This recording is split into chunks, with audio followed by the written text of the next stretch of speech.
messieurs, Poitiers qui accueille, et bien pour la 4e fois de l'arrivée du Tour de France, après la victoire de talent de Sean Kelly, c'était en 78, après le succès de Jean-Pierre Van-Guillaume en 71, qui va s'imposer l'arrivée dans 700 mètres avec Brian Cocard qui est parfaitement remonté. Il est désormais en 3e place.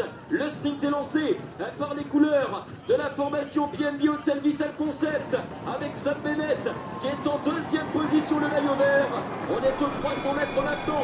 Le sprint avec Jasper Stuyven pour la formation Trek Vélo.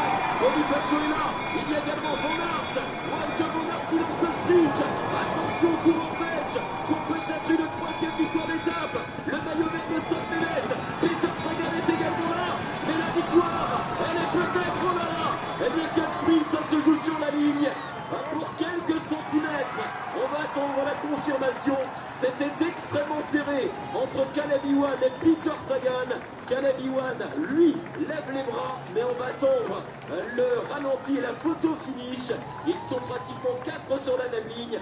Wout van Aert a lancé le sprint un petit peu loin. Venturini était derrière lui. Peter Sagan qui se fera un passage également sur la droite. Et dans les derniers instants, il y a Caleb Ewan à jeter de vélo. C'est l'Australien qui s'impose pour quelques centimètres. La victoire de Caleb Ewan après 4 heures de course exactement. 4 heures et 1 seconde et 4 tours sur la même ligne. Oh, cette photo finish fera date. Et oui, c'est confirmé. L'Australien Caleb Ewan devient donc le vainqueur de la 11e étape du Tour de France. Et il s'impose pour quelques millimètres face à Sam Bennett qui devrait prendre la 2e place. On va attendre évidemment la confirmation et le classement de l'étape. Mais si c'est confirmé, eh bien ce pourrait être la 2e victoire d'étape personnelle pour Caleb Ewan qui fut vainqueur d'ores et déjà à 6 euros de la 3e étape.